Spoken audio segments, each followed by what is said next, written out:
श्रीला प्रभुपाद शिक्षामृत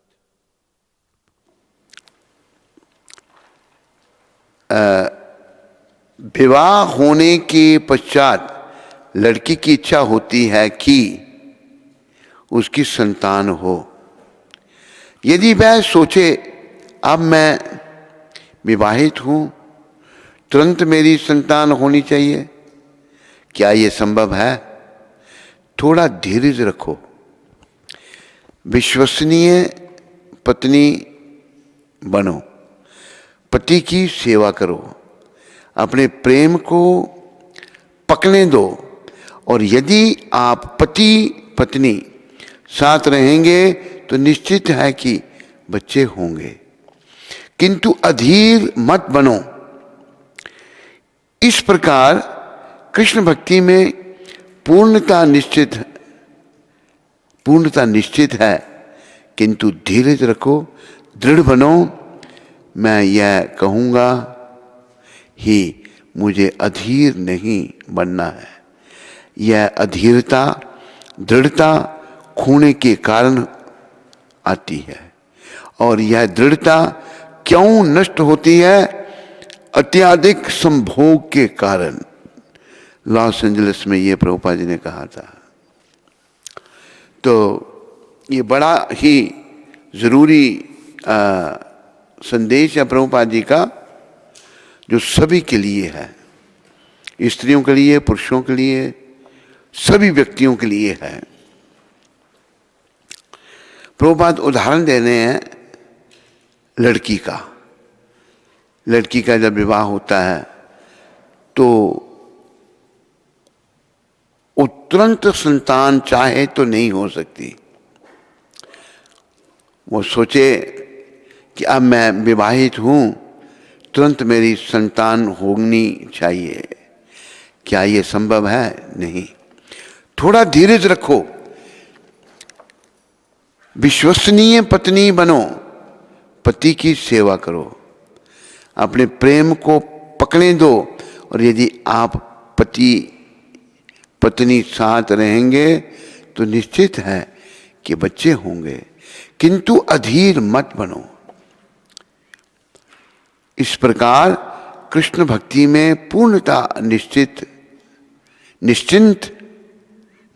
है, किंतु धीरज रखो, दृढ़ बनो। मैं ये कहूँगा ही मुझे अधीर नहीं बनना है। यह अधीरता दृढ़ता खोने के कारण आती है, और यह दृढ़ता क्यों नष्ट होती है? अत्यधिक संभोग के कारण। तो बड़ा समझना है, हम लोग जो भक्ति में लगे हैं, ये नहीं कि तुरंत भगवान मिल जाएंगे, दर्शन होंगे, नहीं। इसमें दृढ़ता से हमको लगे रहना है। जब दृढ़ता से भाव से हम भक्ति करेंगे, नियमों का पालन करेंगे, और पूर्ववर्ती आचार्यों के बताए हुए चरण चिन्हों पर चलेंगे। कहा है महाजन ये न गथा सुपंथा।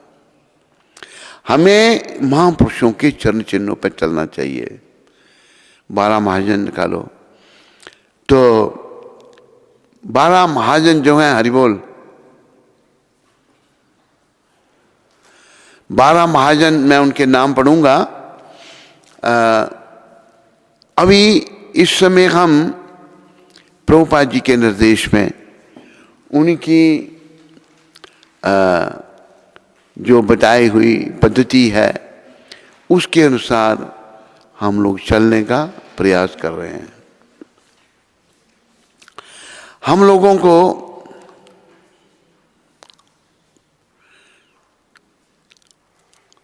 महापुरुष जैसा बताते हैं वैसा करना है।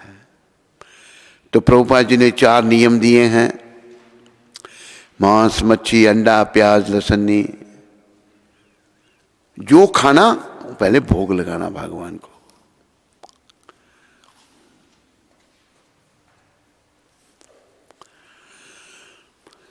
तो 12 महापुरुष हुए जिन्होंने मार्गदर्शन किया। ये भागवत में वर्णन है, भागवत के 6ठा स्कंध 3रा अध्याय 20 और 21 श्लोक में इन 12 महापुरुषों का नाम है। पहले हैं ब्रह्मा, जिन्होंने सृष्टि की रचना की। दूसरे हैं नारद मुनि, नारद जी महाराज। और तीसरे शंकर भगवान शिव जी। फिर 4 कुमार, सनक, सनंदन, सनातन और संत। फिर 5वें कपिल भगवान, जो अवतार थे, जिनका वर्णन भागवत की 3 स्कंद में आता है। फिर स्वयंभू मनु, फिर प्रहलाद महाराज, फिर जनक महाराज, फिर भीष्म पितामह, बलि महाराज, सुखदेव गोस्वामी और यमराज। इन 12 महापुरुषों ने मार्गदर्शन किया जीवों का भक्ति में। भक्ति करके इन्होंने दिखाई, और सब इन्होंने यही सबका परामर्श किया कि सब परम पुरुष भगवान श्री कृष्ण की, भगवान विष्णु श्री कृष्ण की भक्ति करो। तो इनके चरण चिन्हों पर हम सबको चलना चाहिए। देखो, मैंने एक उदाहरण पहले भी दिया था। दिल्ली में एक व्यक्ति मिला, तो उसको हमने जप करने के लिए बोला, जप करने लगा। फिर दोबारा हम विदेश से आए, तो वो एयरपोर्ट पर आया था सुदर्शन के साथ हमको लेने के लिए। एक ही बात वो बार बार कहता था, कहते दर्शन नहीं हुए, दर्शन नहीं हुए, दर्शन नहीं हुए। मतलब भगवान इतने सस्ते हैं। अभी वो 1 साल के लिए जब कर रहा होगा तो भगवान दर्शन देंगे। अरे भगवान को पाने के लिए हम लोगों को बड़ा ही दृढ़ निश्चित होना चाहिए, बड़ा दृढ़ निश्चय होना चाहिए भगवान के चरणों में, पूर्ण समर्पण होना चाहिए। और हमारे मनों में पूरा भाव होना चाहिए कि बस इस जन्म में मैंने जरूर भगवान के दर्शन करने हैं। मैंने जो कुछ करना है मैं भगवान की प्रसन्नता के लिए करना है। वो दृढ़ निश्चय कैसे भंग हो जाता है, वो गीता में भी भगवान बता रहे हैं, और प्रभुपाद जी ने यहां भी कहा है। 2 अध्याय 44वां श्लोक क्या कह रहे हैं, श्री कृष्ण क्या कह रहे हैं। भोगेश्वर्या प्रसक्ता नाम तया अपरता चेतसाम वया विषयात्मिका बुद्धि समादौ न विधीयते। 44वें श्लोक में क्या कहा भगवान ने, जो लोग इंद्रिय भोग तथा भौतिक ऐश्वर्य के प्रति अत्यधिक आसक्त होने से ऐसी वस्तुओं में से मोहग्रस्त हो जाते हैं। बातें नहीं,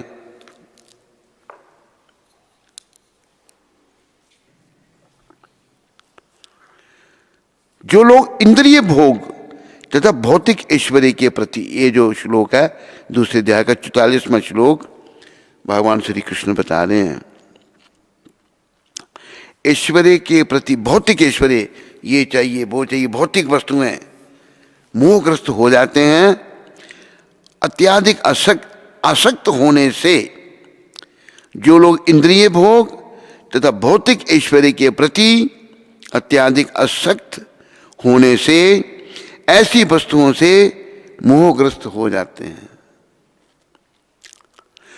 तो क्या होता है, जो मोहग्रस्त हो जाते हैं भौतिक वस्तुओं से या भौतिक ऐश्वर्य से आसक्त होने के कारण भौतिक वस्तुओं से मोहग्रस्त हो जाते हैं, उनके मनों में भगवान के प्रति भक्ति का दृढ़ निश्चय नहीं होता।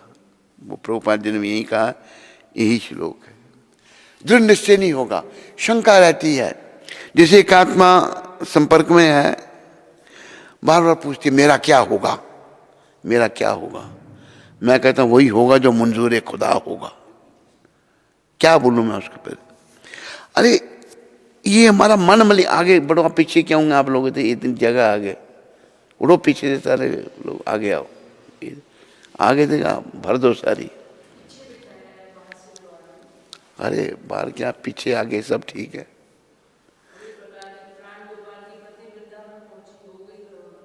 अच्छा,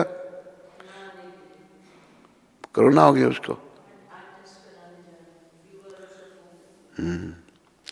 तो हमें भौतिक वस्तुओं के प्रति मोहग्रस्त नहीं होना, ये याद रखो। खास करके जो विषय विकारों में, यहाँ भगवान यही कह रहे हैं। और इस श्लोक का छोटा सा तात्पर्य मैं पढ़ता हूं।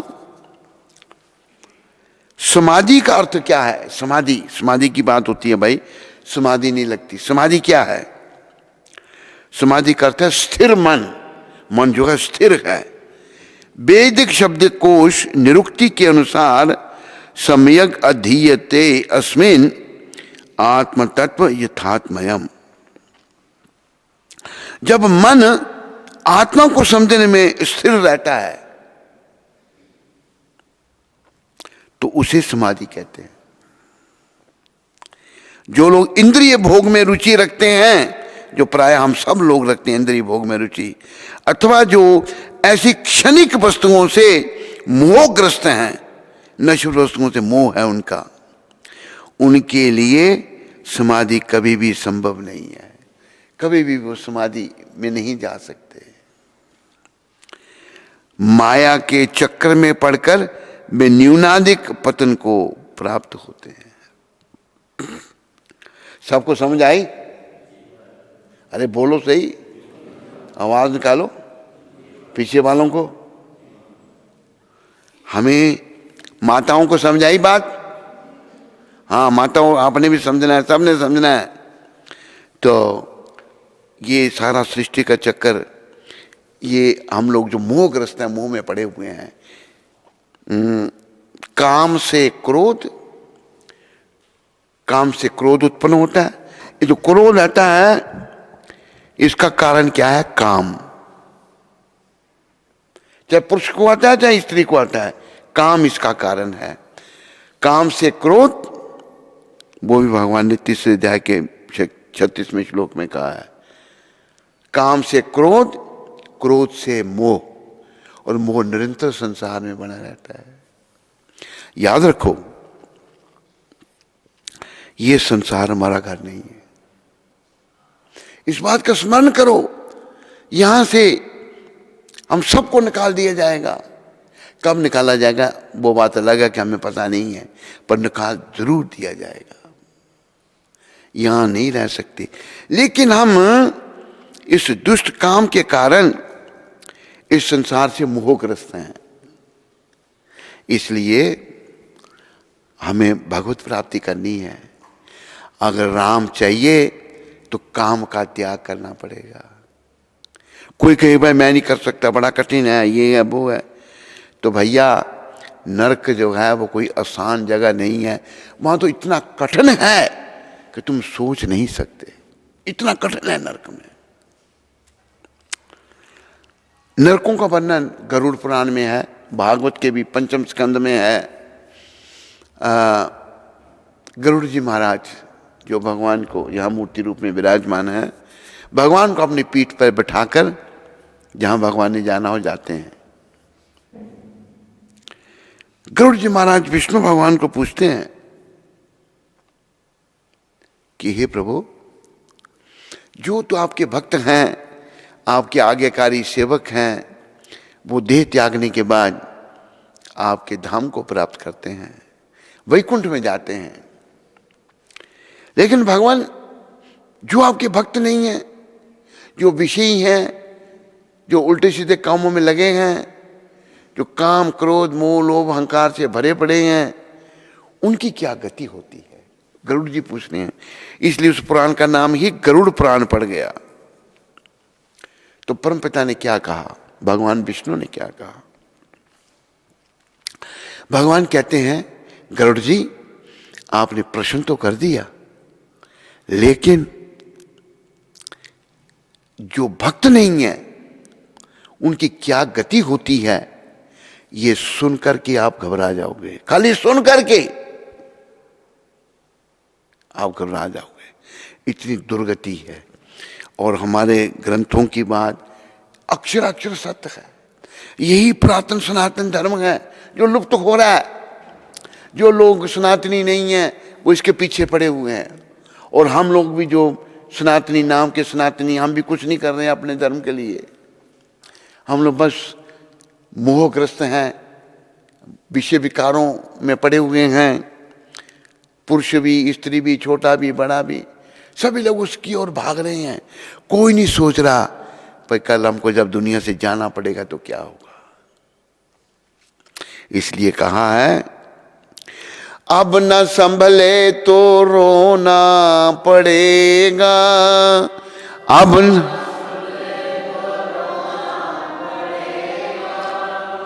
अब न संभले तो रोना पड़ेगा।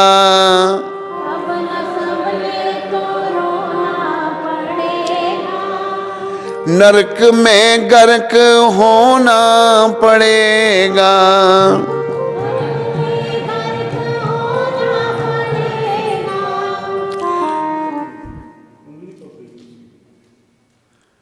तेरा ऐसा बुरा हाल होगा।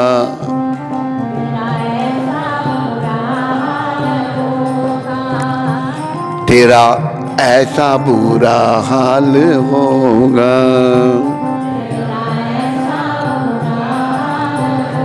कैसा? जो बताने के काबिल नहीं है। जो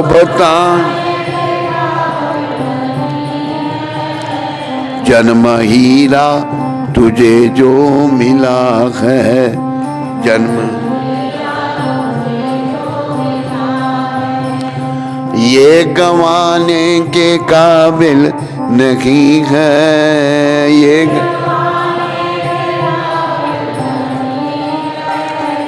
तेरा हर सांस अनमोल मोती। तेरा जो लुटाने के काबिल नहीं है।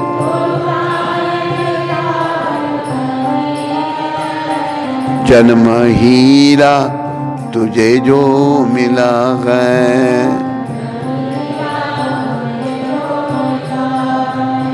हे प्राणी, ये जन्म तेरा जो है ये अनमोल है। इसकी तुलना हीरों से की है। हीरा भी अनमोल होता है। जन्म हीरा तुझे जो मिला है ये गंवाने के काबिल नहीं है। इसको गंवाओ मत। जो लोग विषय विकारों में पड़ जाते हैं उन जन्मों को गंवा लेते हैं। तेरा हर सांस अनमोल मोती। ये जो श्वास है ना ये अनमोल मोती है जो लुटाने के काबिल नहीं है। एक मैं आपको मोती की बात सुना देता हूं। अनमोल मोती। एक किसान था। किसान जो है खेत की बड़ी रखवाली करनी पड़ती है। अभी हम इधर जाते हैं बाबा पैड़ की तरफ, उधर एक व्यक्ति कहता है कि जी हम जमीन में कुछ भी बोते हैं बंदर खा जाते हैं। बीज डालेंगे बीच में से बंदर निकाल के खा जाते हैं। बंदर मिट्टी से निकाल कर खा जाते हैं। कहते कुछ बो ही नहीं सकते जमीन में, तो रखवाली करनी पड़ती है। तो वो किसान जो है पक्षियों से भी रखवाली करनी पड़ती है। पक्षियों का आतंक था, बड़े पक्षी आके खा जाते थे फसल को। तो पक्षियों को वो गुलेल सब समझते हैं, पत्थर रख के पत्थर छोड़ता था और पक्षी उड़ जाते थे। तो जहां खड़े होकर वो ये काम करता था पक्षी उड़ाने का, एक दिन खड़ा खड़ा थक गया, बैठ गया। जीव का स्वभाव है कुछ ना कुछ करते रहना। जमीन को खुरदने लगा वो ऐसे ही, जैसे बच्चे केवल मिट्टी के घर बना देते हैं, रेत के घर बना देते हैं, कुछ भी नहीं मतलब उसका। वो जमीन को खुरदने लगा तो क्या मिला उसको? एक छोटा सा बर्तन निकला नीचे से। बर्तन में देखे कुछ पत्थर पड़े हुए हैं। अपनी मूर्ख बुद्धि से, किसान की बुद्धि से वो सोचने लगा मेरे बुजुर्ग भी यहीं पर खड़े होकर के पक्षियों को उड़ाते होंगे, ये उन्होंने इसमें पत्थर डाल रखे हैं जो जमीन में चले गए। वो उसमें से एक एक पत्थर निकाल के पक्षियों को उड़ाने लगा। जब पत्थर उसमें रखा जाता कहाँ गिरेगा क्या पता है, तो उसमें एक पत्थर बच गया। उसकी पत्नी उसके लिए भोजन लेके आई। जब भोजन लेके उसकी पत्नी आई तो उसका बच्चा था, छोटा बच्चे को रखा उसने और पति को भोजन परोसने लगी। वो बच्चा जो है, बच्चे की आदत होती है आराम से नहीं बच्चा बैठता। वो बच्चे ने वो बर्तन भी वहीं पड़ा था, उसके अंदर हाथ डाला तो एक पत्थर उसमें बचा हुआ था। बच्चे ने पत्थर हाथ में ले लिया और बच्चे कभी मुंह में डाले, कभी बाहर निकाले, मुंह में डाले। तो उसकी पत्नी ने भोजन कराया पति को और बच्चे को उठाकर घर में ले आई।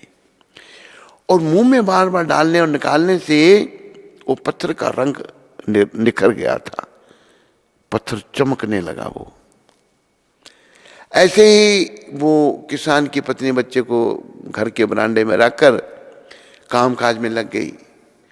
उसके घर के आगे से एक जोहरी गुजरा।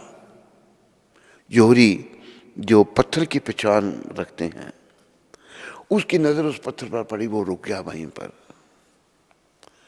रुक गया और बच्चे की माँ उधर ही कोई काम कर रही थी, उसको कहता है ये बच्चा जो पत्थर से खेल रहा है, ये पत्थर मेरे को दिखाओ। तो माँ ने उससे लिया पत्थर, उसको दिखाया, उसने देखा। वो कहता है उसको, तुम जानते हो ये क्या है? कहते मैं नहीं जानती। कहते ये अनमोल लाल है, इसकी कीमत मैं नहीं दे सकता। तुम्हें जितना धन चाहिए मेरे से ले लो और ये मेरे को दे दो। उसने उसे लेकर भागी अपने पति के पास, भागती हुई आई। मतलब जिससे इतना धन मिल रहा है, कहता मैं इतना दे ही नहीं सकता जितनी इसकी कीमत है। पति के पास भागती हुई आई, कहने लगी देखो ये बर्तन पड़ा है। कहते हाँ। कहते इसमें जो पत्थर, कहते हैं मैंने वो गुलेल में डाल डाल के पक्षी उड़ा रहा था। कहते एक बचा था, वो आपका बेटा ले गया और मुंह में डालता हूँ उसका। वो अभी एक जोरी हमारे घर के पास खड़ा है। उसने कहा मुझे दिखाओ, मैंने दिखाया उसको। वो कहता है ये जानते हो क्या है? मैंने कहा नहीं जानते। कहती ये अनमोल लाल है, इसकी कीमत नहीं मैं दे सकता, अनमोल है ये। किसान को अच्छा इतने कीमती पत्थर थे वो। उसको हार्ट अटैक हुआ और वो मर गया वहीं पर। इतने कीमती पत्थर मैंने पक्षी उड़ाने में बेकार कर दिए। इसी प्रकार हमारे जो श्वास है ना, ये अनमोल हैं, इनकी कीमत नहीं कोई दे सकता। कोई मर गया है, या एक सेठ का उदाहरण देते हैं प्रभुपाद की कृपा से। एक सेठ जो है उसकी मृत्यु हो गई, अरबोंपति सेठ, मृत्यु हो गई। लड़के उसके रो रहे हैं, डॉक्टरों को कह रहे हैं कि डॉक्टर जितनी तुम्हें दौलत चाहिए, धन चाहिए, हम देते हैं, हमारे पिताजी को तुम जिंदा कर दो। डॉक्टर कह सकते हैं? बोलो।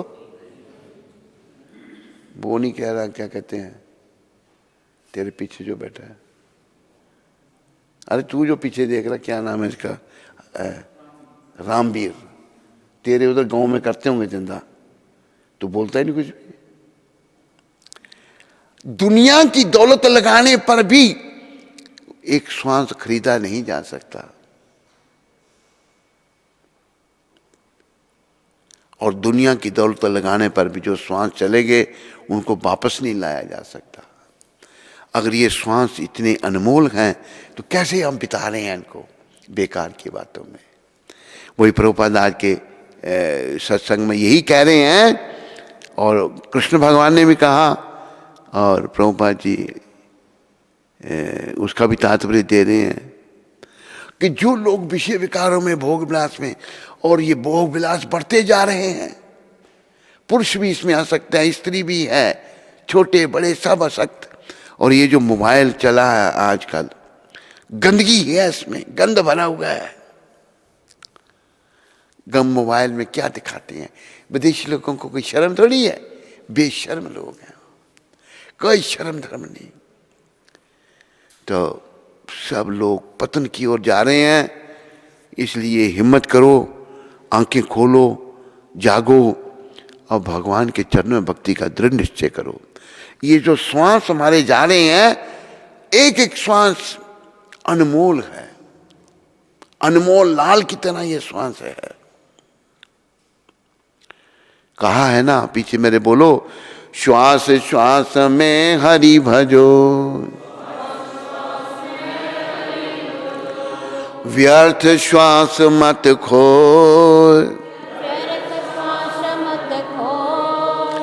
ना जाने इस श्वास का, आवन हो न हो, ये जो श्वास हमारे चल रहे हैं, बंधुओं व माताओं, इनकी कीमत अनमोल, जैसे मैंने बताया, इनका सदुपयोग क्या है।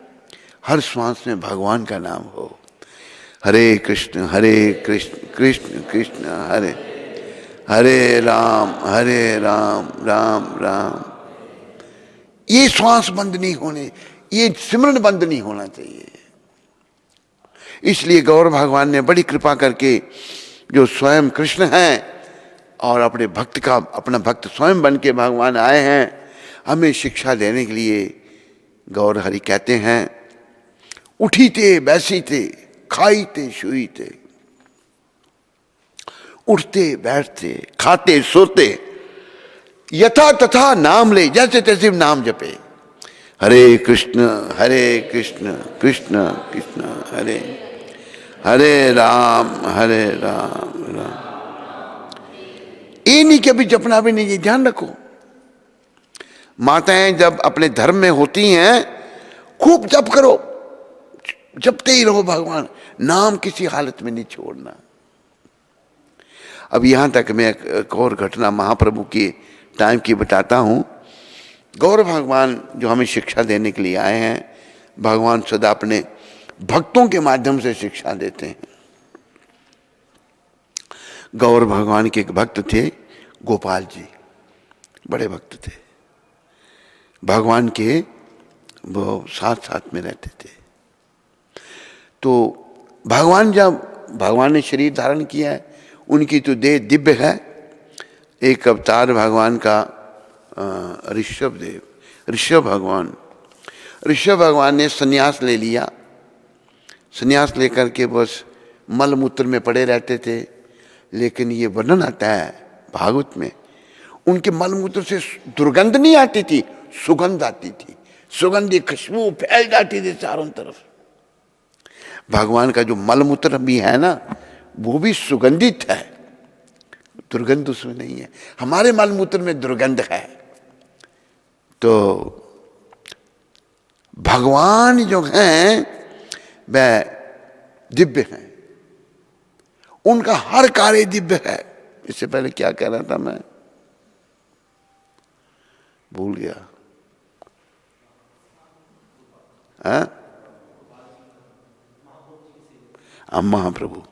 महाप्रभु के सेवक थे गोपाल जी। गोपाल जी जो हैं, महाप्रभु ने शरीर धारण किया तो भगवान भी मलमूत्र त्याग करने जाते थे। त्याग करने जब जाते तो गौर भगवान श्री कृष्ण चैतन्य महाप्रभु अपनी जीभा को पकड़ लेते थे।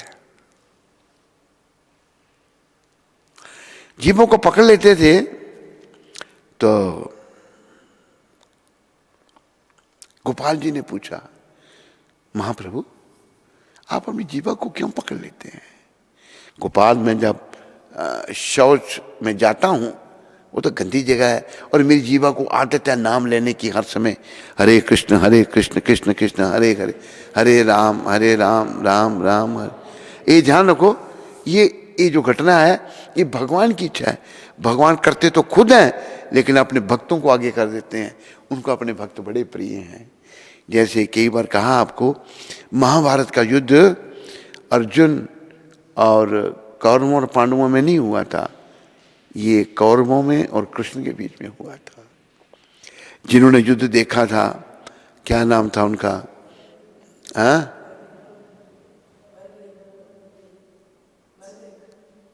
मतलब क्या बोला वो समझ नहीं आता, क्या वो बारब्रिक, उन्होंने पूरा युद्ध देखा था वो।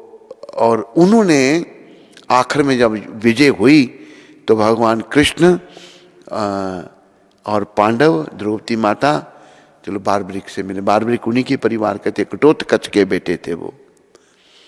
तो पूछा कि पता नकुल या सहदेव ने ये प्रश्न किया। बारब्रिक ने कहा मैंने भगवान का विराट रूप भी देखा, युद्ध भी देखा, सारा मेरी ये इच्छा थी और मैं इनकी कृपा से देख पाया। और सहदेव ने पूछा भी इस युद्ध में सबसे बड़ा योद्धा कौन था। जब ये कहा कि सबसे बड़ा योद्धा कौन था तो बारब्रिक हंसने लगे।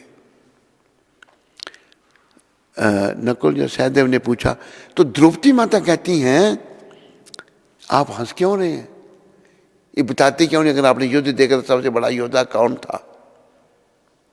बारब्रिक बताने लगे। जब बताने लगे तो भगवान ने कहा बारब्रिक, मतलब मना किया भगवान ने। तो बारब्रिक कहते हैं भगवान सच नहीं बोलना भी झूठ बोलने के बराबर है। तो भगवान चुप हो गए। तो सच्चाई क्या बताई बारब्रिक ने। बारब्रिक ने कहा ये युद्ध जो है कौरवों और कृष्ण के बीच में था।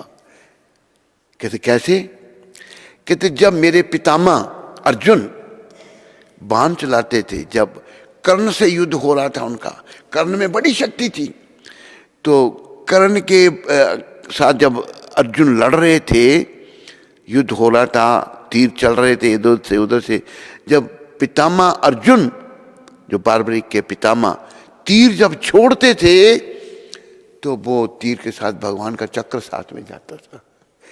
ये बारब्रिक ने देखा तो फिर सबको समझ में आया कि ओहो ये तो सब भगवान ने युद्ध किया। और भगवान ने ये कहा भी था अर्जुन को जब विराट रूप दिखाया भगवान ने क्या दिखाया कि जितने योद्धा युद्ध भूमि में हैं वो सब भगवान के विकराल मुखों में जा रहे हैं। अर्जुन सोच रहे तो बस मार दिए भगवान ने पहले ही। मैं कहता हूं मैं युद्ध नहीं करूंगा। अर्जुन की जब समझ ठीक हुई तो तब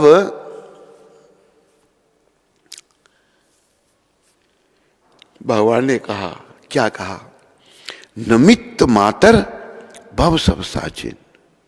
ये अर्जुन सब साचिन कहते हैं जो बाएं हाथ से भी तीर चला सके। दाएं से तो चलाते हैं ना सारे, अर्जुन बाएं से भी चला सकते थे। तू निमित्त बन और श्रेय को ले। तो भगवान निमित्त किसको बनाते हैं, ये भी भगवान ने अपने मुखारबिंद से कहा है, भक्तोसी सखा चेती रहस्य मिदम उत्तमम। अर्जुन तू मेरे भक्त हो और सखा हो, भक्त भी हो और सखा भी हो, इसलिए मैं गीता का परम गोपनीय रहस्य तुम्हें दे रहा हूं।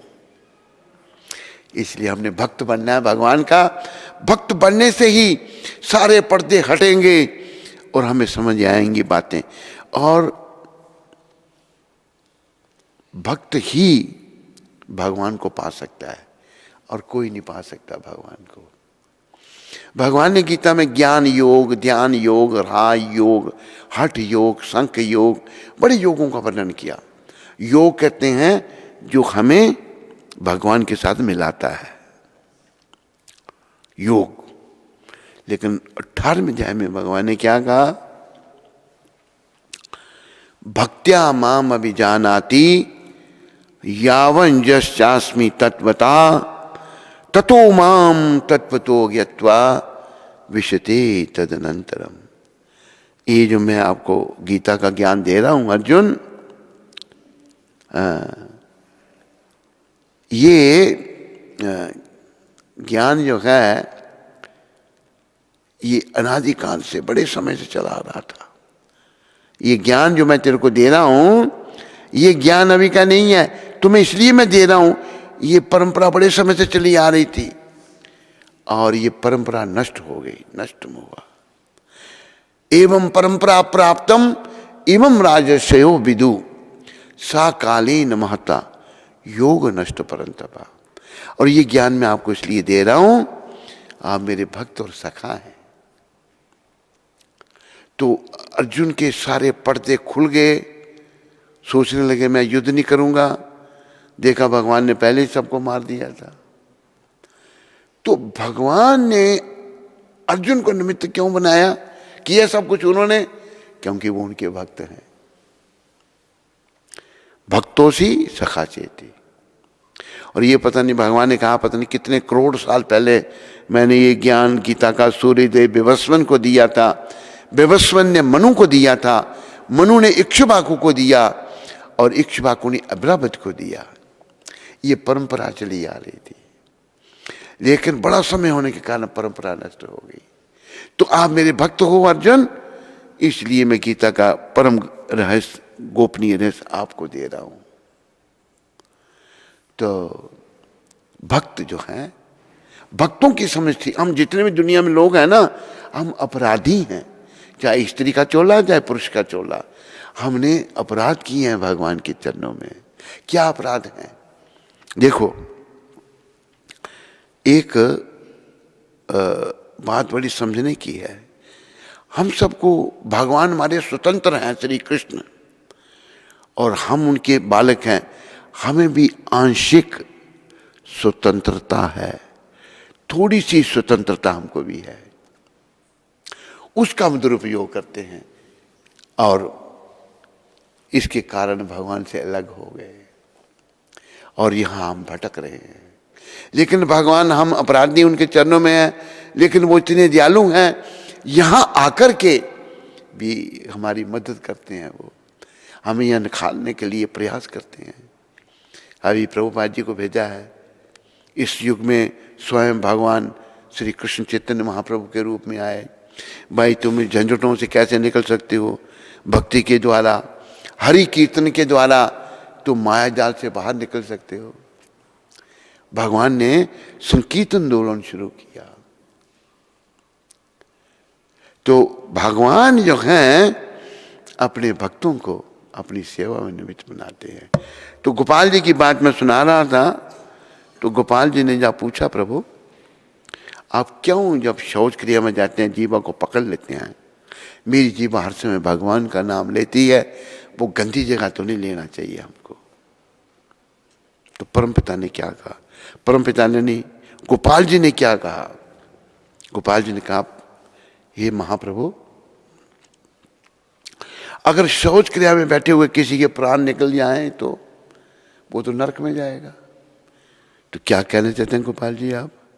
कहते हमें हर समय भगवान का नाम लेना चाहिए। भगवान ने उनको गले लगा लिया, उनका नाम फिर गोपाल गुरु पड़ा।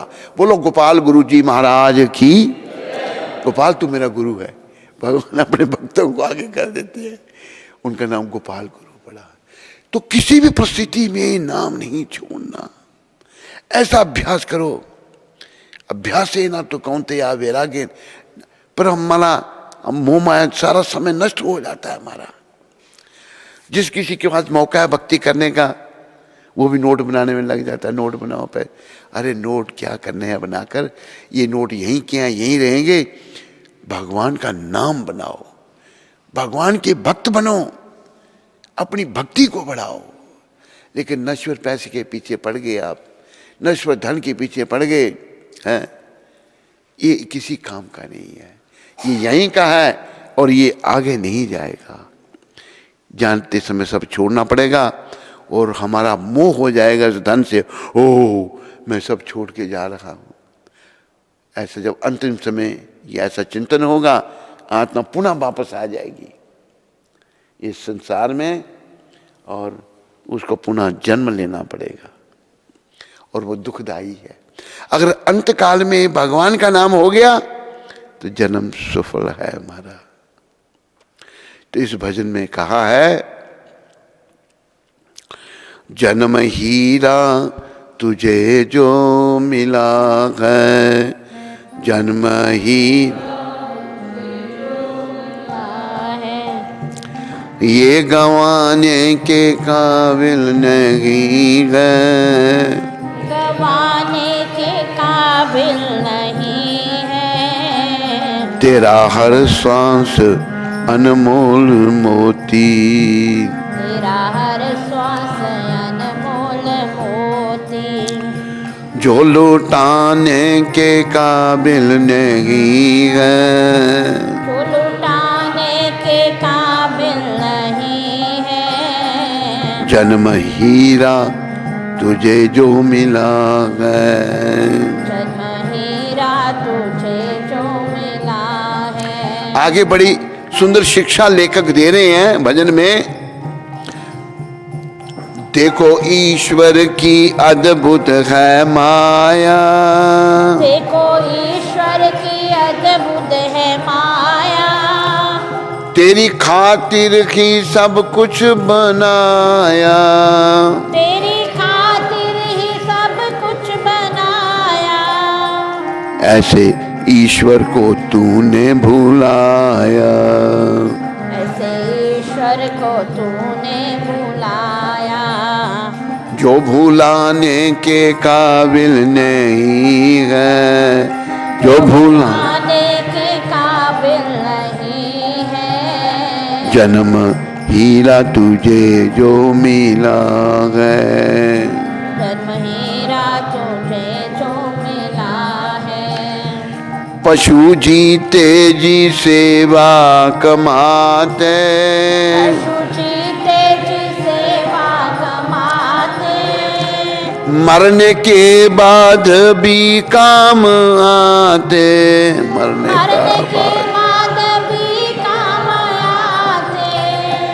तेरा जय जिस्म मर कर किसी के, तेरा ये जिस्म मर कर किसी के काम आने के काबिल नहीं है, काम आने के काबिल नहीं है। जन्म हीरा तुझे जो मिला है। हीरा तुझे जो मिला है। अभी देखो आज के विषय में विषयों की बात इस भजन में भी वही आ रहा है। तू तो विषयों में लिपटा है ऐसा, तू तो विषयों में लिपटा है ऐसा।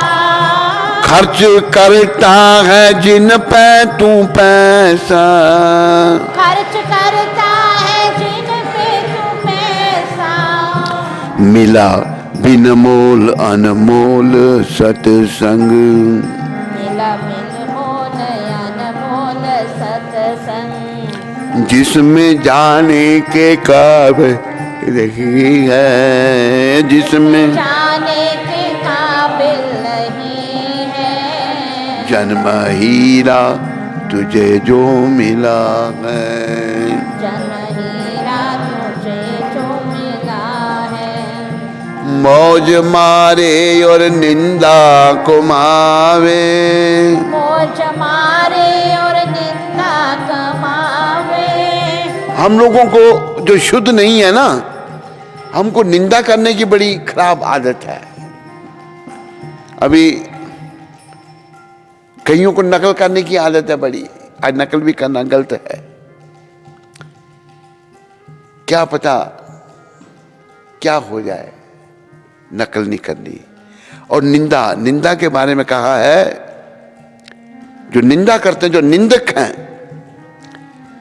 वे अंत वे अंत वे अंत कहो, वे अंत वे अंत वे अंत हो। निंदा और चर्चा किसी की न करो, निंदा और चर्चा किसी की न करो। भगवान बेअंत है, उनका कोई अंत नहीं। किसी की निंदा और चर्चा मत करो, इसको बंद कर दो अगर ये आदत है तो। मौज मारे और निंदा कमावे, मौज मारे और निंदा कमावे। एक बात निंदा की मैं और आपको बता दूं, भगवान नित्यानंद की कृपा से जगाई मदाई दो ब्राह्मण थे, पतित थे बड़े, सब निंदनीय काम वो ब्राह्मण करते थे। ब्राह्मण थे पर पतन हो गया था उनका। तो एक बार नित्यानंद भगवान और हरिदास ठाकुर प्रचार के लिए, भगवान गौर हरि ने बोला जाओ लोगों से नाम जपाओ प्रचार करने, गौर भगवान ने कहा।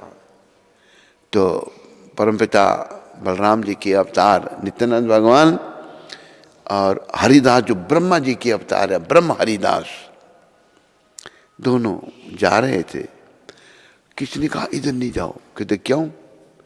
इधर दो दुष्ट हैं, वो जिगाई और मदाई, वो लोगों को मार देते हैं, लूटते हैं, शराबी कबाबी, आप संत हैं, आपका भी वो अपमान करेंगे, आप मत जाओ उधर। अभी नित्यानंद प्रभु सोचते हैं, नित्यानंद कहते हैं मेरे भगवान ने ये कहा था कि सबसे नाम जपाओ, उन्होंने ये नहीं कहा था कि पापियों से नहीं जपाना। देखो नित्यानंद प्रभु कितने दयालु हैं। तो मैं इन दोनों को नाम दान दूंगा, इनसे नाम जपाऊंगा और इनका कल्याण अपने भगवान से कराऊंगा, गौर भगवान से। तो नित्यानंद प्रभु और हरिदास चले गए। शराबियों ने, दोनों ने भाई ने शराब पी रखी थी, शराब के नशे में चूर थे। तो गौर भगवान के बड़े भाई नित्यानंद प्रभु उनको कहते हैं भाई भगवान का नाम लो, हरि बोलो, हरि बोलो। पर जाओ, शोर मचा रखा है यहां पर, बंद करो इसको। लेकिन नित्यानंद उनका उद्धार करने आए थे। बार बार उन दुष्टों को, शराब में कर नशे में चूर हैं वो दोनों भाई, कहते नहीं तो एक बार भगवान का नाम ले लो, मुझे खरीद लो तुम। विचार करो, दयालु भगवान कितने दयालु हैं, ये गौर निताय कितने दया में है, मुझे खरीद लो। मदाई को क्रोध आ गया, शोर मचा रखा है यहां पर। उसने शराब का बर्तन पड़ा था, उठाया और जोर से भगवान के सर पर मार दिया, इधर नित्यानंद प्रभु के। खून बहने लग पड़ा, खून की धार चल पड़ी। खून जब बहने लगा तो हरिदास जी घबरा गए, भाई ये बलराम भगवान के अवतार, इनका खून जमीन पर गिरना तो प्रलय हो सकती है, कुछ भी हो सकता है, ये तो बड़ा बड़ा अनर्थ हो गया। लेकिन नित्यानंद प्रभु कहते कोई बात नहीं, तुम नाम लो। लेकिन वो नाम नहीं ले रहे। फिर मारने लगा उठ के। मदाई जिगाई ने पकड़ लिया, है तुम्हें इन साधुओं को मारने से क्या मिलेगा, पकड़ लिया उसको। इतनी देर में हरिदास ठाकुर भागे और गौर भगवान को कहा कि ऐसे ऐसे घटना घटी है। गौर भगवान को क्रोध नहीं आता था। गौर हरि क्रोधित हो गए। नित्यानंद गौर के प्राण, गौर नित्यानंद के प्राण, दोनों भाई हैं, दोनों एक दूसरे के प्राण हैं। भगवान वहां पर पहुंचे तो क्रोध लाल पीले, भगवान ने हाथ खड़ा कर दिया। सुदर्शन, सुदर्शन का आह्वान किया। सुदर्शन उनके सेवक हैं, उनकी उंगली पर रहते हैं। सुदर्शन जी आने लगे ऊपर से, आकाश से। जब आने लगे तो नित्यानंद प्रभु जिनको खून बह रहा है वो गौर भगवान के चरणों में गिर पड़े। कहते महाप्रभु आपने जो कहा था इस अवतार में आप शस्त्र नहीं उठाएंगे, क्षमा करो इनको। कितने लोगों को मारोगे? कलयुग में सभी ऐसे ही हैं, सभी शराबी कबाबी हैं। क्षमा करो मेरे भगवान, क्षमा करो। अभी जिनके प्रति अपराध है वही क्षमा कर रहे हैं। तो नित्यानंद प्रभु कहते हैं, प्रभु जब मुझे ये मधाई दोबारा मारने लगा, जगाई ने तो मुझे बचाया था, भगवान झट के जगाई को गले लगा लिया, तूने मेरे प्राणों को बचाया, गले लगा लिया। तो गौर भगवान कहते हैं, मधाई तेरे को मैं मार दूंगा, तेरे को नहीं छोड़ूंगा। लेकिन नित्यानंद भगवान ने बार बार प्रार्थना की, प्रभु क्षमा कर दो। आपने तो कहा था इस अवतार में आप दुष्टों को मारेंगे नहीं, उनकी दुष्टताई को मारेंगे, दुष्टों को नहीं मारेंगे।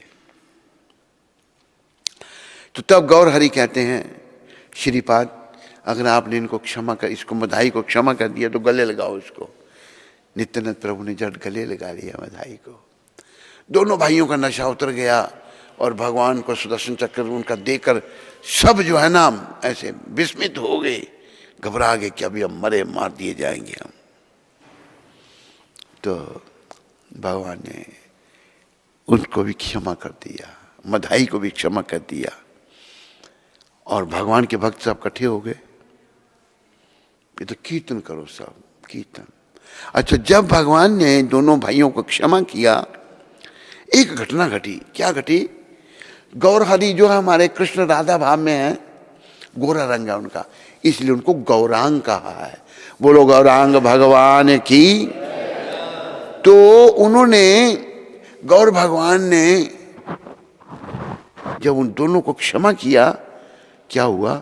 उनके पाप भगवान के शरीर में आ गए और भगवान गोरे जो है उनका रंग काला पड़ गया। सारे भक्त घबरा गए कि हमारे गौर भगवान को क्या हो गया, इनका रंग काला क्यों हो गया?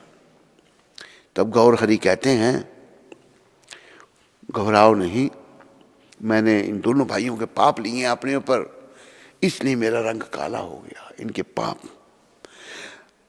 और फिर एक बात गौर ने यहाँ आए ना, निंदा की बात, गौर भगवान ने कहा, ये जो मेरे पाप हैं तुम लोग सब कीर्तन करो, इनके पाप जो मैंने अपने शरीर में लिए हैं ये निंदकों के शरीर में जाएं, जो निंदा करते हैं उनके शरीर में जाएं। तो निंदा कभी किसी की नहीं करनी। निंदा क्या है? एक बदमाश है, उसको बदमाश कहा, वो निंदा नहीं है। पर एक शरीफ आदमी को अपने बदमाश कह दिया, ये निंदा है। अगर कोई चोर है उसको चोर कहा तो ये निंदा नहीं है, वो चोर है ही। हाँ, अगर वो साध है उसको भी अब चोर कहते हैं तो ये निंदा है। तो भगवान गौर हरि ने कहा, निंदकों के शरीर में ये पाप जाएं और सब कीर्तन करो। सब लोग कीर्तन करने लगे। कीर्तन करने से क्या हुआ कि भगवान का रंग फिर गोरा हो गया। नाम का प्रताप इतना है, भगवान गोरे हो गए। तो इंद्र, चंद्र, यमराज, शिव, ब्रह्मा, ये सभी देवता जो हैं आगे वहां पर भगवान का कीर्तन देखने के लिए। आज भगवान ने दो बड़े महापापियों का उद्धार किया है, जगाई और मदाई का। सब लोग देखने आ गए और कीर्तन हुआ और जगाई मदाई का भी नशा उतर गया, वो भी कीर्तन करने लगे, शुद्ध हो गए, गौर निताय की कृपा से शुद्ध हो गए। अभी कीर्तन का जब समापन हुआ, अभी देवी देवता अपने अपने लोकों को जा रहे हैं। यमराज जब जा रहे थे तो उनके साथ चित्रगुप्त, उनके असिस्टेंट भी साथ में थे। जा रहे तो यमराज जो है मूर्छित हो गए, बेहोश हो गए। तो चित्रगुप्त जी घबरा गए कि मेरे स्वामी को क्या हुआ। जब वो घबरा गए तो उन्होंने उनको, उनका सर अपनी गोद में रख लिया और यमराज की आंखों से आंसू बह रहे हैं। इतनी देर में शिव शंकर भगवान आ गए। शंकर भगवान पूछते क्या बात, कि तो मेरे स्वामी बेहोश हो गए। महादेव ने देखा, कहते कोई बात नहीं, ये ठीक हो जाएंगे। तो थोड़ी देर में उनकी मूर्छा भंग हुई यमराज की, और वो चित्रकूट को पूछते हैं तुम ये बताओ इन दो पापियों ने कितने पाप किए थे, जिन पापों से आज इन दोनों को गौर भगवान ने मुक्त कर दिया। तब चित्रगुप्त ने क्या कहा? चित्रगुप्त कहता है कि अगर 1,00,000 कायस्थ जो है वो चित्रगुप्त वंशज हैं, उनके वंश के हैं, 1,00,000 कायस्थ दिन रात बैठे रहें, 1 महीने तक इनके पाप लिखे हैं तो नहीं लिख सकते, इतने पापी हैं ये, जिनका भगवान ने, गौर भगवान ने मुक्त कर दिया इनको उन पापों से। तो निंदा जो है कभी नहीं करो। निंदकों के सर में भगवान ने जिगाई मिदाई के पाप भी डाल दिए हैं और निंदकों का उद्धार नहीं है। मौज मारे और निंदा कमावे,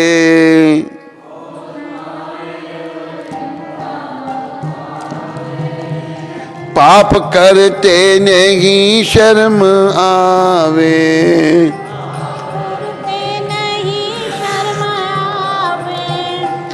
तेरी रसना तो प्यारे प्रभु का, तेरी रसना तो प्यारे प्रभु का, गीत गाने के काबिल नहीं है, गीत गाने के काबिल नहीं है, जन्म हीरा तुझे जो मिला है, जन्म हीरा तुझे जो मिला है, ये गंवाने के काबिल नहीं है, ये गंवाने के काबिल नहीं है, तेरा हर सांस अनमोल मोती, तेरा हर सांस अनमोल मोती, ये लुटाने के काबिल नहीं है, ये लुटाने के काबिल नहीं है, जन्म हीरा तुझे जो मिला है। हीरा तुझे जो मिला है। बोलो मोर मुकुट बंसी वाले की। तो ये जन्म जो है, सारे सुनने वाले जहां भी जो हैं भाई, इसका लाभ उठा लो। इसका लाभ यही है कि इसके द्वारा भगवान का नाम जप लो, मोहन से प्रीत लगा लो, मोहन से प्रीत लगा लो, तुम आज हरि गुण गा लो, मोहन से प्रीत लगा लो, तुम आज हरि गुण गा लो, भवसागर से मूर्ख बंदे नैया पार लगा लो, भवसागर से मूर्ख बंदे नैया पार लगा लो, मोहन से प्रीत लगा लो, तुम आज हरि गुण गा लो, मोहन से प्रीत लगा लो, तुम आज हरि गुण गा लो। इस शरीर का लाभ बस इसके द्वारा भाई भगवान से प्रेम कर लो। ये विषय विकार बड़े ही प्रबल हैं, लेकिन अगर भगवान के चरणों की शरण में आने में अगर हम सफल हो जाते हैं तो भगवान रक्षा करेंगे, जरूर करेंगे। इसमें कोई वो चिंता नहीं है, कोई शंका नहीं है।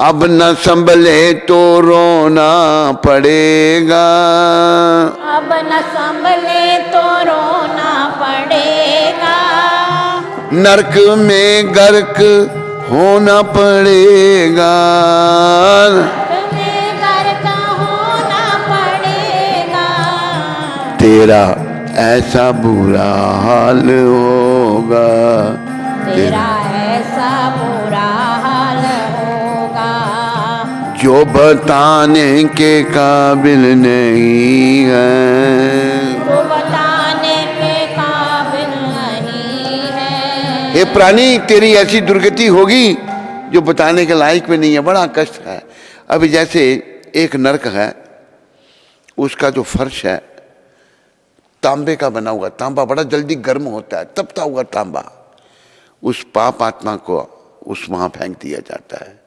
खड़ा हो ही नहीं सकता, वो जलता है, वो तड़पता है, लेकिन कुछ नहीं कर सकता, उसको कष्ट भोगना ही पड़ेगा।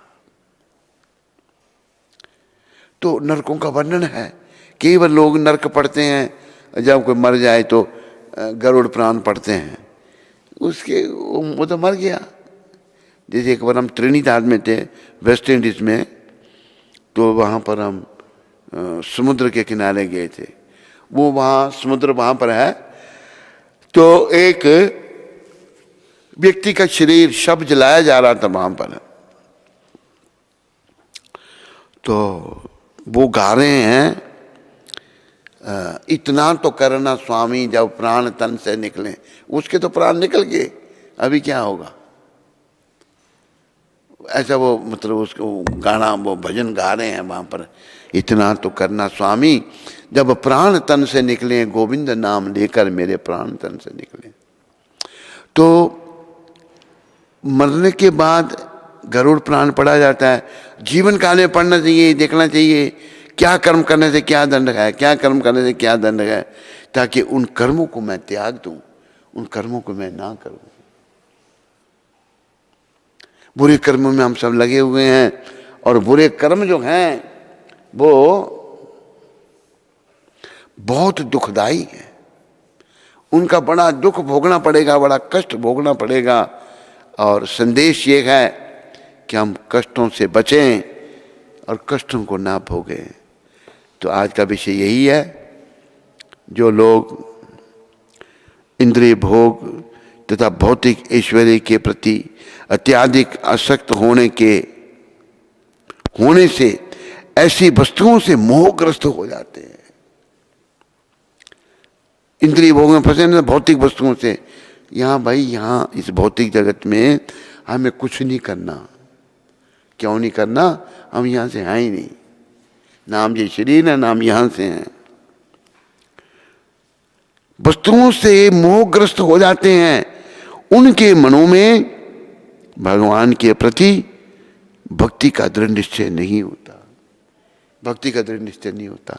तो भक्ति का दृढ़ निश्चय करने के लिए हमने भोग विलास से अपने आप को हटाना है।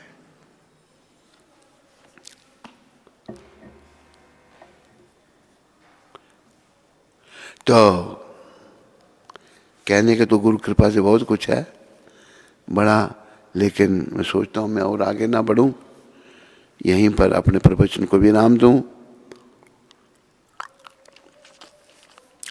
बस इन बातों को आप अपने जीवन में धारण कर लो और इनके अनुसार अपना जीवन बनाओ।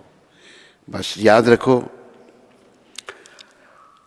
भगवान ने कहा है, जन्म मृत्यु जरा व्याधि दुख दोषानुदर्शनम। जन्म मृत्यु वृद्धावस्था दुख दोषों के दर्शन करो, भगवान कह रहे हैं 13वें अध्याय के 9वें श्लोक में। तो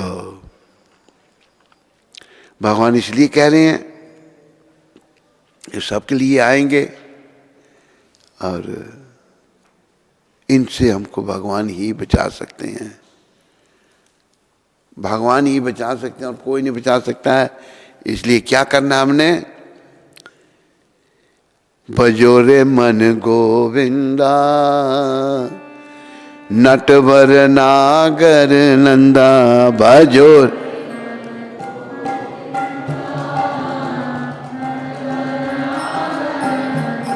भजो रे मन गोविंदा, नटवर नागर नंदा। भजो रे मन गोविंदा, नटवर नागर नंदा।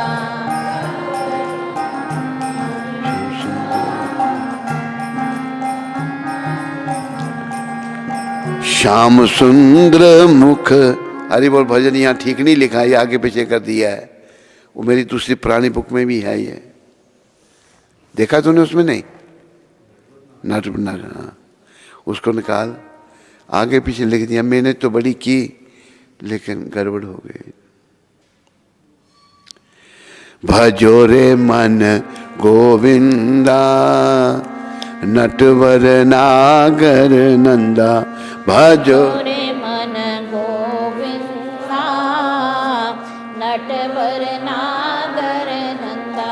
भजो रे मन गोविंदा नटवर नागर नंदा, भजो रे मन गोविंदा नटवर नागर नंदा।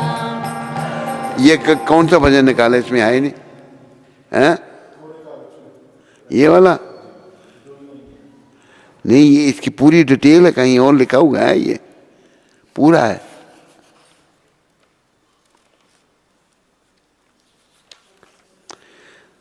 नटवर नागर नंदा भजो रे मन गोविंदा, नटवर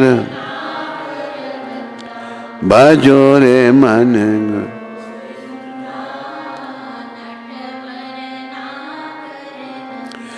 सब देवन में कृष्ण बड़े हैं, कृष्ण बड़े हैं। सब देवन में कृष्ण बड़े हैं। ज्यों तारों में चंदा,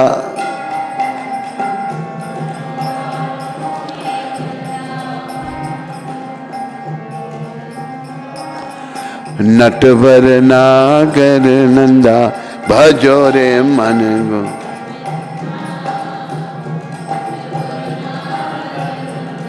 भजो रे मन गोविंदा।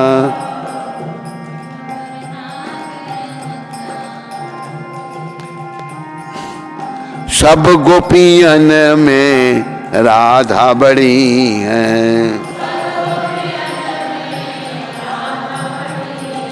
राधा बड़ी है। यूं तारों में चंदा,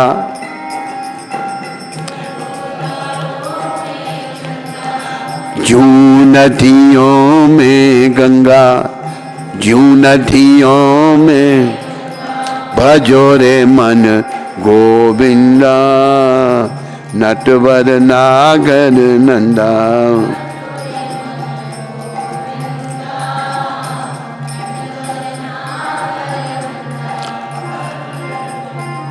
परम पिता को भूल के मूर्ख,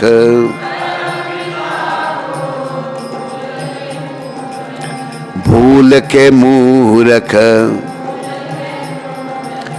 क्यों होता शर्मिंदा, भजो रे मन गोविंदा, नटवर नागर नंदा, भजो रे।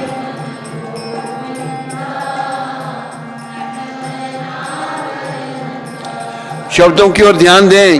हर दम भजन उसी का करना,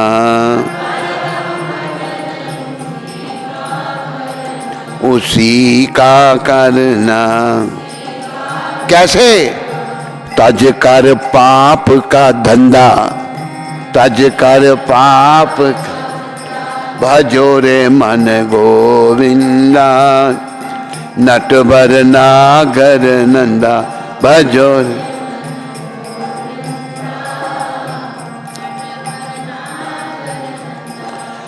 जिसने कृष्ण नाम नहीं गाया,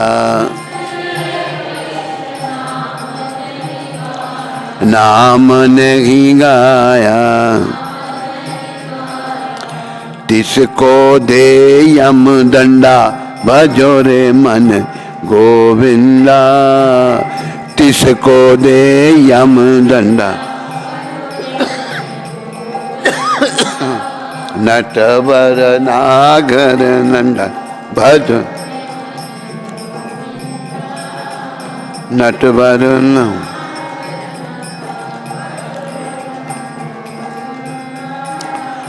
चंद्र सखी भज बाल कृष्ण छवि, चंद्र सखी बाल कृष्ण छवि, कट जाए यम फंदा भजोरे मन गोविंदा, कट जाए यम फंदा भजोरे, नटवर नागर नंदा भजोरे मन को।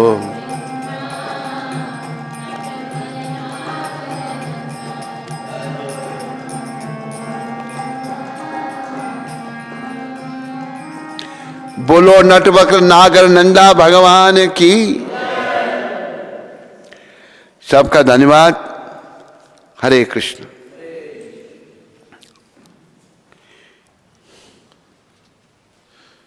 कोई प्रश्न किसी को? दिव्य गीता माता नॉर्वे से। हरे कृष्ण महाराज जी, दंडवत प्रणाम। कल के प्रवचन में आपने भगवत गीता के एक श्लोक से बताया था कि स्त्री, वैश्य और शूद्र पाप योनि है।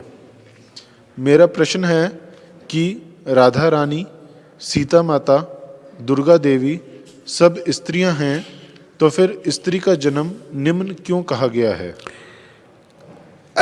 ये अपना दिव्य गीता ना जी। दिव्य गीता माता, ये कृष्ण भगवान गीता में कह रहे हैं, मैंने नहीं कहा। भगवान जो कह रहे हैं वही ठीक है। ये स्त्रियां भी हैं, ये स्त्रियां और हम स्त्रियां, जो संसार में स्त्री, इनके बड़ा अंतर है। ये सब दिव्य हैं, संसार की स्त्रियां दिव्य नहीं हैं। स्त्रियों की भगवान ने माँ ही पार्थ विपाशित्या, श्लोक निकालो, ये पिशु पाप योनिजा स्त्रियों वैश्यस तथा शूद्रास ते पीजाती परम गति।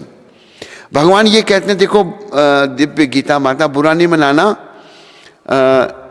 अगर तुम भगवान की शरण में आ जाती हो तुम्हें परम गति मिलेगी, भगवान मिलेंगे। कितनी भी किसी कैसी भी योनि है, स्त्री है, वैश्य है, शूद्र है, भगवान की शरण में आता तो परम गति को प्राप्त करता है। समझाई दिव्य गीता माता तेरे को? हरे कृष्ण। मनीषा शर्मा माता, अटलांटा यूएस से। Dear Gurudev, almost all devotees living in the temple at ISKCON, Atlanta, have come down with COVID, including the head pujari also. It is very difficult and confusing time. Please guide me during this testing time. क्या कह रही है वो अपना मनीषा?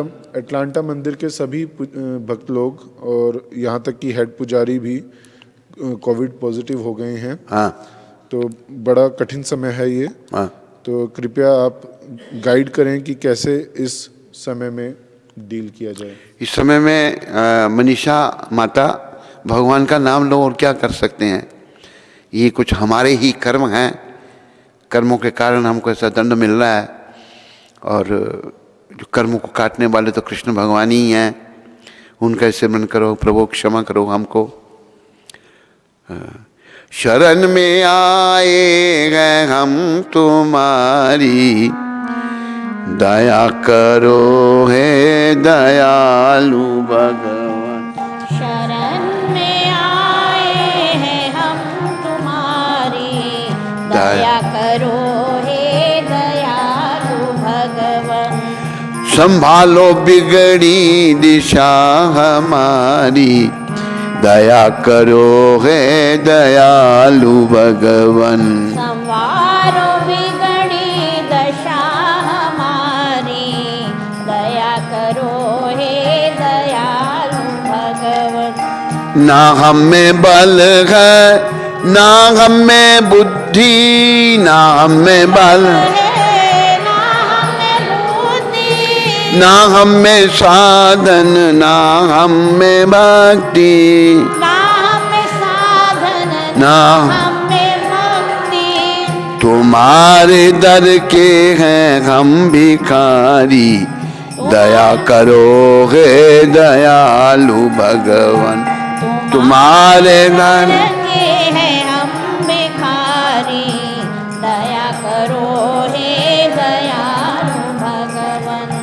जो तुम हो स्वामी तो हम हैं सेवक, जो तुम हो स्वामी तो हमें सेवक, जो तुम पिता हो तो हम हैं बालक, जो तुम पिता हो तो हम हैं बालक, जो तुम हो ठाकुर तो हम पुजारी, जो तुम हो ठाकुर तो हम पुजारी। दया करो है दयालु भगवन, दया करो हे दयालु भगवन, सुना है हम अंश हैं तुम्हारे, सुना है हम वंचित है तुम्हारे, तुम ही हो सच्चे प्रभु हमारे, तुम ही हो सच्चे प्रभु हमारे। यह है तो सच, यह है तो सच शुद्ध तुमने भी सारी, दया करो है दयालु भगवान। गलत लिखा है,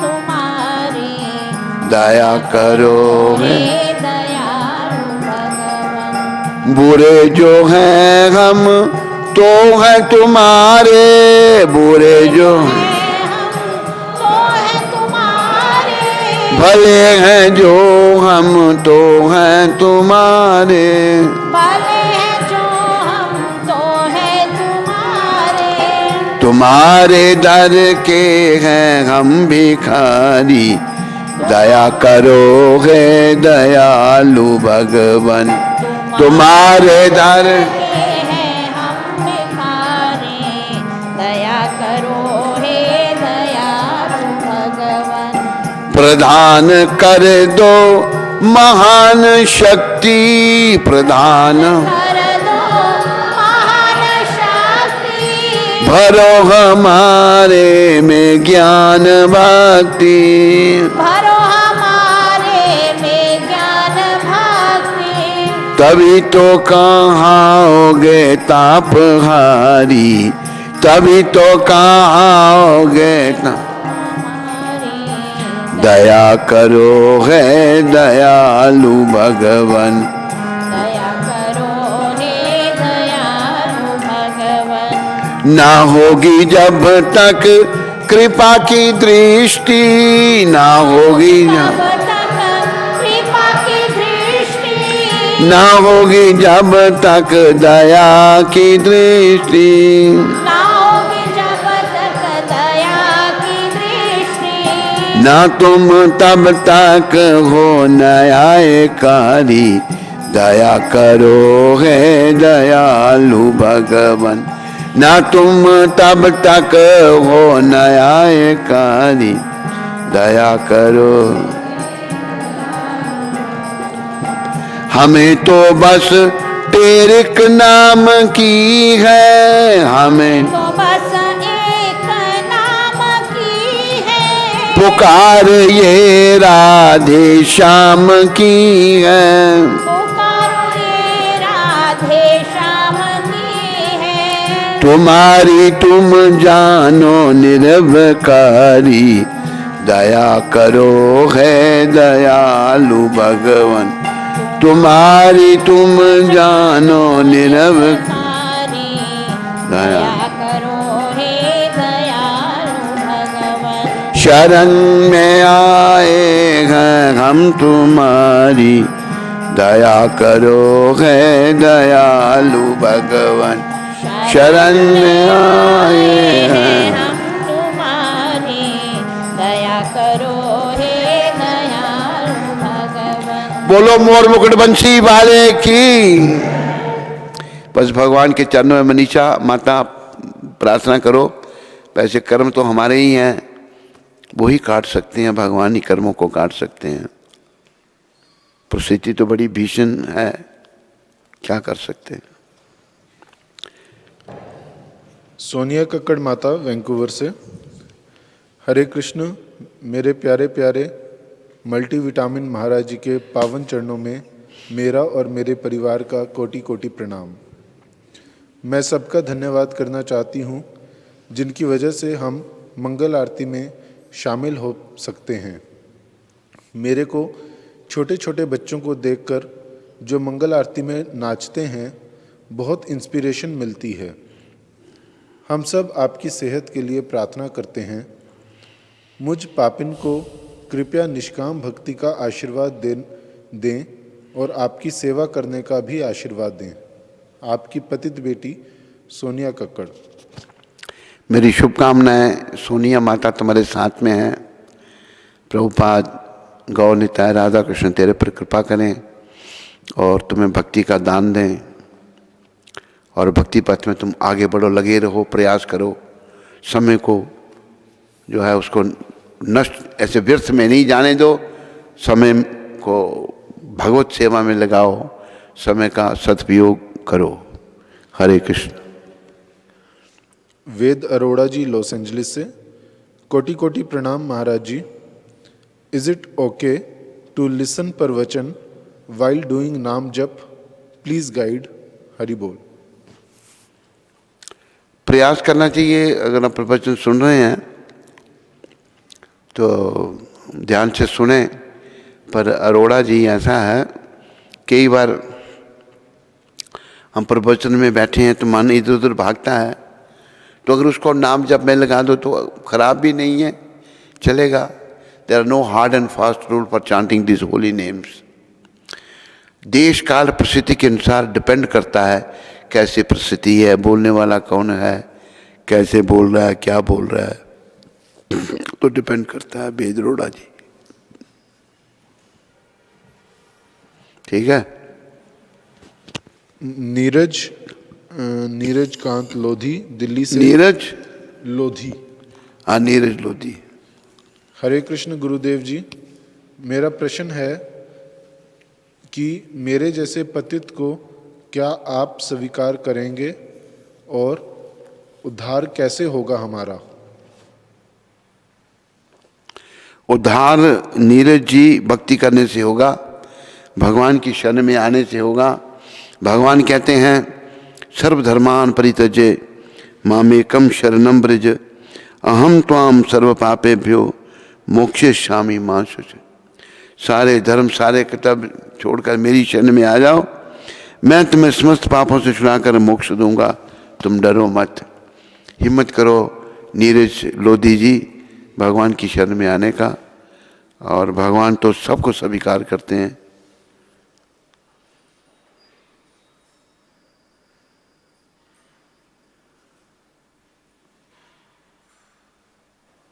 हरे कृष्णा। बोलिए सद्गुरुदेव महाराज की जय। तो गुरु महाराज के सुंदर प्रवचन से अभिभूत होकर सभी लोग 3 बार हरि बोल बोल के गुरु महाराज का आभार व्यक्त करेंगे। हरि बोल, हरि बोल, हरि बोल। बोले सद्गुरुदेव महाराज की जय, जगत गुरु शिल प्रभुपाद की जय। तो आज उधमपुर से वेदवती माता ने निर्माण कार्य के लिए अपनी सेवा भेजी है, तो उनका और उनके परिवार का शिल प्रभुपाद आश्रम उधमपुर के सभी भक्तों की ओर से बहुत बहुत धन्यवाद। हरि बोल। उधमपुर से ही सिंधुजा माता जी ने अपनी सेवा भेजी है, तो उनका और उनके परिवार का शिल प्रभुपाद आश्रम उधमपुर के सभी भक्तों की ओर से बहुत बहुत धन्यवाद। हरि बोल। सिंधुजा को आज आने से मना कर दिया था, नहीं आई थी, आई है, चली गई। कोविड चौथे दौर पे लग गया। हाँ, कोविड की 4th स्टेज। क्या हो गया? 4th स्टेज, चौथी।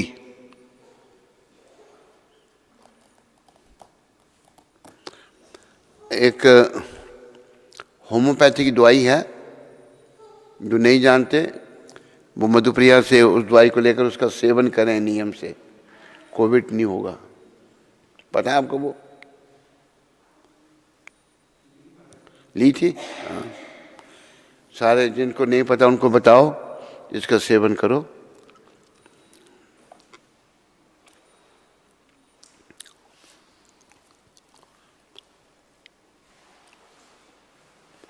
स्कंद पुराण में तुलसी देवी की प्रशंसा इस प्रकार की गई है। मैं तुलसी देवी को नमस्कार करना चाहता हूँ, क्योंकि ये पाप कर्मों के समूह को तुरंत नष्ट कर देती हैं। इनके स्पर्श अथवा दर्शन मात्र से मनुष्य सारे क्लेशों तथा रोगों से विमुक्त हो सकता है। इनको नमस्कार करने तथा इन पर जल डालने मात्र से मनुष्य यमराज के दरबार में भेजे जाने के भय से मुक्त हो जाता है। जो व्यक्ति कहीं भी तुलसी देवी को उगाता है वह निश्चय ही भगवान श्री कृष्ण का भक्त बनता है। जब तुलसी दाल भक्ति पूर्वक भगवान श्री कृष्ण के चरण कमलों पर अर्पित किए जाते हैं तो भगवत प्रेम का पूर्ण विकास होता है। तुलसी देवी हर प्रकार से कल्याण में है।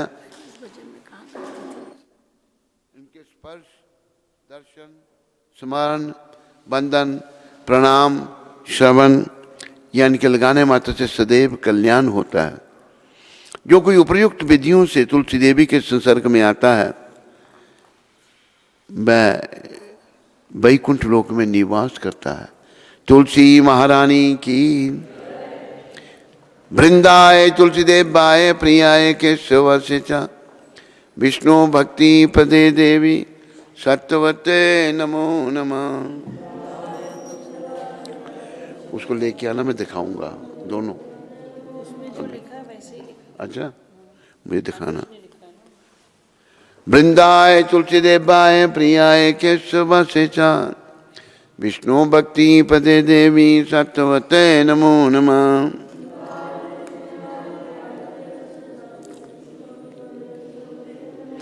वृंदाय तुलसी देवाय प्रियाय केशव से च विष्णु भक्ति पदे देवी सत्यवते नमो नमः।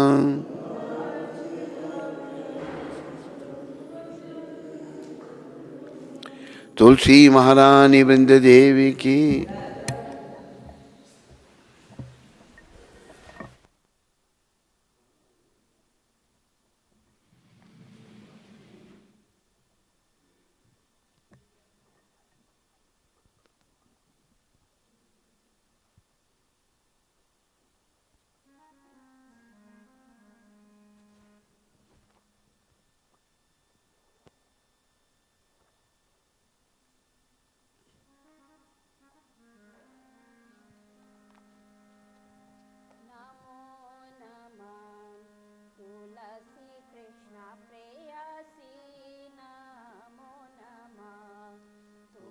श्री कृष्ण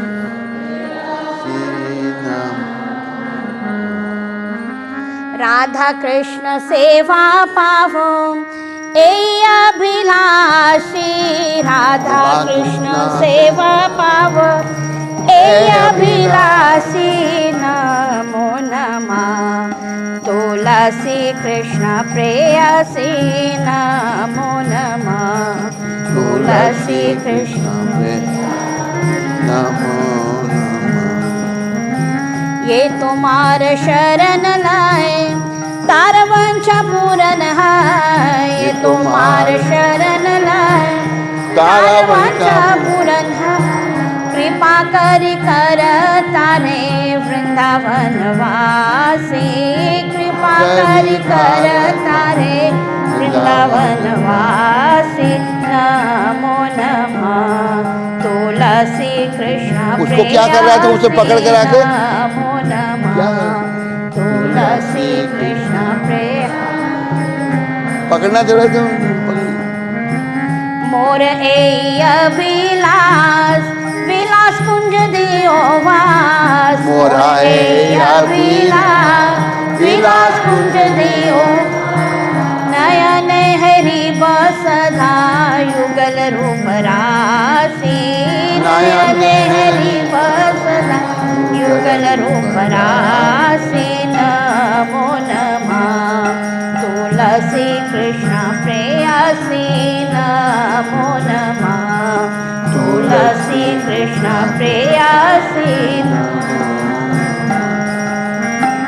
ए निवेदन धर साखिरानुगत कर। ए निवेदन धर साखिरानुगत कर। सेवाय अधिकार दिए कर निज दासी। सेवा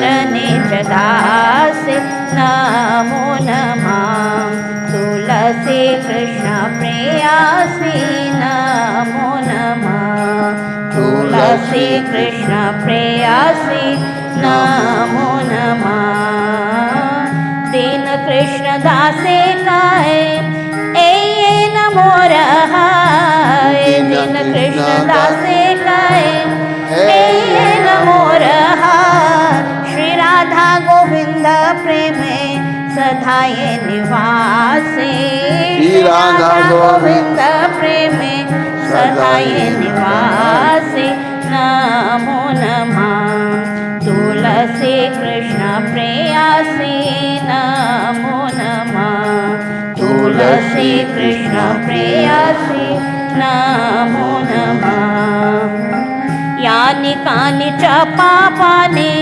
प्रमत्यादिकानि च तानि तानि प्रणश्यन्ति प्रदक्षिणा पदे पदे यानि कानि ब्रह्मत्यादिका तानि तानि प्रणश्यन्ति दक्षिणा पदे पदे यानि कानि च पापानि भ्रमत्यादिकानि च तानि तानि प्रणश्यन्ति प्रदक्षिणा पदे पदे यानि कानि च पापानि भ्रमत्यादिकानि च तानि तानि प्रणश्यन्ति प्रदक्षिणा पदे पदे यानि कानि च पापानि भ्रमत्यादिकानि च तानि तानि प्रणश्यन्ति प्रदक्षिणा पदे पदे यानि च पापानि भ्रमत्यादिकानि च तानि तानि प्रणश्यन्ति प्रदक्षिणा पदे पदे हरे कृष्णा कृष्ण कृष्ण हरे हरे हरे राम राम राम हरे हरे हरे कृष्ण कृष्ण कृष्ण हरे हरे हरे राम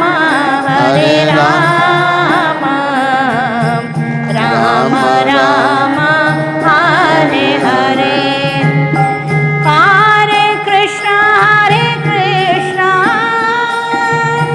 कृष्ण कृष्ण हरे हरे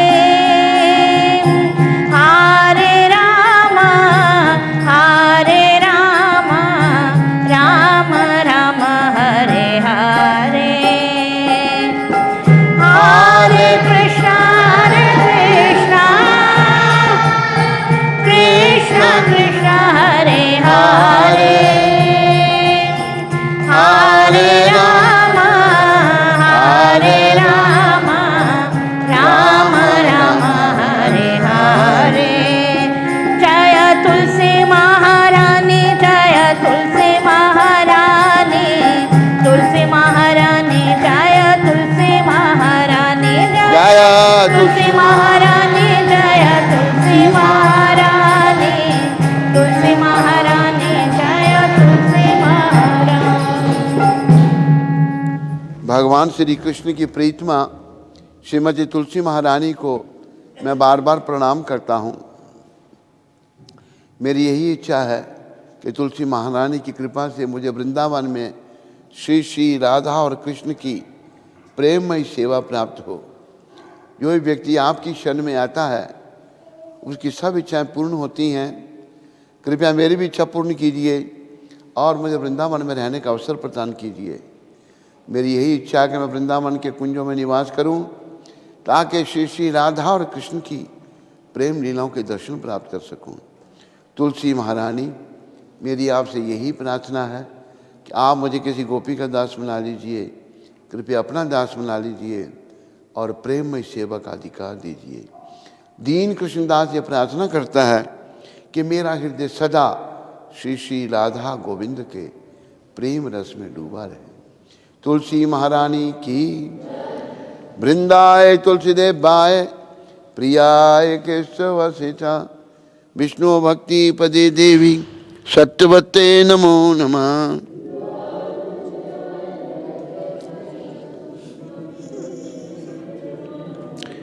वृंदाय तुलसी देवाय प्रियाय केशवसिता विष्णु भक्ति पदे देवी सत्यवते नमो नमः।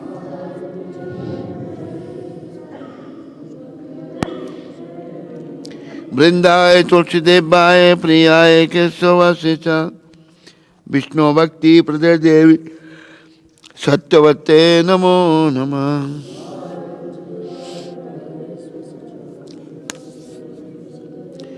तुलसी महारानी वृंद देवी की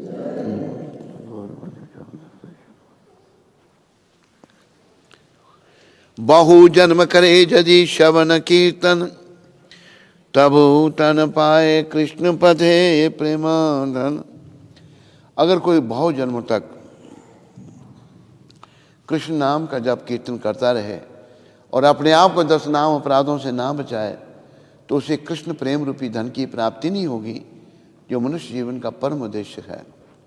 10 नाम अपराध इस प्रकार हैं। पहला नाम अपराध उन भक्तों की निंदा करना है जिन्होंने कृष्ण प्रचार के लिए अपना जीवन अर्पण किया हुआ है। दूसरा नाम अपराध शिव ब्रह्मादि देवताओं को भगवान कृष्ण के नाम के बराबर अथवा स्वतंत्र समझना है। तीसरा नाम अपराध गुरु की आज्ञा का पालन नहीं करना। चौथा नाम अपराध श्रुति शास्त्रों की निंदा करना। 5वां नाम अपराध हरि नाम को काल्पनिक समझना। 6ठा नाम अपराध हरि नाम पर अर्थवाद का रोपण करना। 7वां नाम अपराध नाम के बल पर पाप करना। 8वां नाम अपराध वेद शास्त्र में बताए हुए कर्मकांड के बराबर हरि नाम को समझना। 9वां नाम अपराध अश्रद्धालु व्यक्तियों को नाम की महिमा बताना।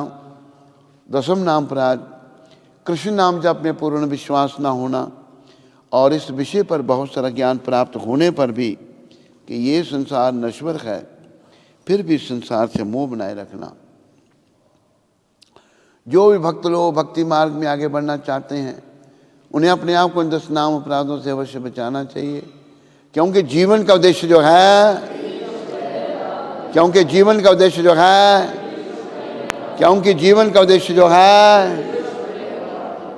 जप करते समय जप की ओर ध्यान नहीं देना, ये भी एक नाम अपराध है। आइए अभी हम सब मिलकर के वैष्णव भक्त वृंदों के 5 पदों में प्रणाम करें, जो कि कल्पतरु के समान मनचाहा फल देने वाले हैं और जो पति जीवों पर बड़े ही दयालु हैं। वांछा कल्पतरुवेशा कृपा पावनेभ्यो वैष्णवेभ्यो। वैष्णव ठाकुर श्रील प्रभुपाद की, अनंत कोटि वैष्णविंद की, नामाचार्य श्री अद्वैत ठाकुर की।